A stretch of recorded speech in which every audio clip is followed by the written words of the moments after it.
Good morning, everybody. Welcome back to Installment of Scott Selections here for Wednesday, April 6th. Before we get into today's play of the day, quick recap of what happened yesterday. We had a very nice day, starting off with the play of the day from 2 days ago. They finally played the tennis match between Johnson and Kudla. We had Johnson minus 1.5 games at minus 114 on Bet Online.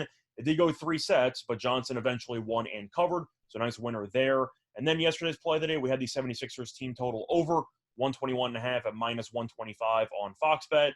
And whether you got 121.5, 123.5, whatever number you got, didn't matter. Phillies got into the 130s. Embiid went for 45. Game went pretty much the exact way that I thought it would. Phillies scored 80 plus in the first half, and it was a rocking chair. So a nice winner for us there.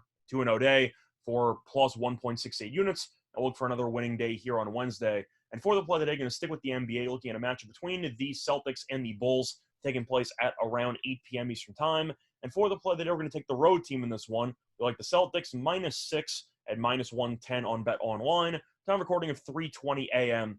Eastern Time. Couple reasons why I like the Celtics in this spot. First of all, -6, very generous line. Shopping around every other book has somewhere between 6.5 and 7.5. I know FanDuel has a flat 7. I believe Fox Bet has a juice 6.5. And BetMGM and a couple other sites at 7.5. But Bet Online is the only book that has 6. So I'm going to take it before it potentially moves. And Boston, we know, has been a great team for the last couple of months, and that's definitely carried over into the last couple of weeks because Boston has won 8 of its last 10 games. And the most impressive part about that is that they tend to win by margin. 7 of those 8 wins have been by at least 9 points, and I definitely expect them to look sharp once again following a day off yesterday. Plus, Boston, we know, is competing for the 1 seed in the Eastern Conference, which means you can, I'd say, describe them as being an elite team. And the reason why that's important is because Chicago is practically useless against elite teams this season. The Bulls are now 2-20 straight up against top 8 teams in the league. And for the record, top 8 teams mean the top 8 records in the league. And Boston definitely fits into that category. So Chicago has definitely been exposed anytime it has to step up in competition.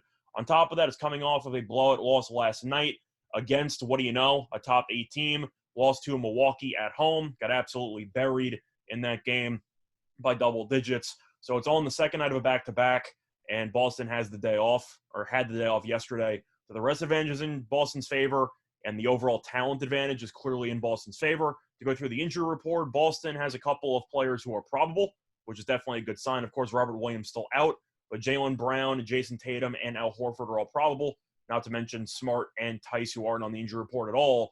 Meanwhile, Chicago is potentially going to be without Zach LaVine for the second straight game. LaVine did not play. He was a last-minute scratch against Milwaukee because of a knee issue, and now he is questionable once again. I'm not sure if he's going to play or not. I'd assume he's doubtful, but either way, if LaVine is unable to go or if he's even limited against this elite Boston defense, I expect Chicago to look pretty awful once again.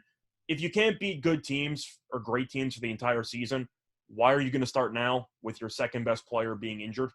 I don't see it happening. I see Boston kind of rolling in this one, especially with some potential fatigue in the second half for Chicago. But Boston is motivated. They are still trying to fight for seeding, so I don't expect them to take it easy. I expect them to take it to Chicago and win this game eventually by double digits. Play that once again here for Wednesday, April 6th. Going to be on the Celtics -6 at minus 110 on Bet Online. Bye, everyone.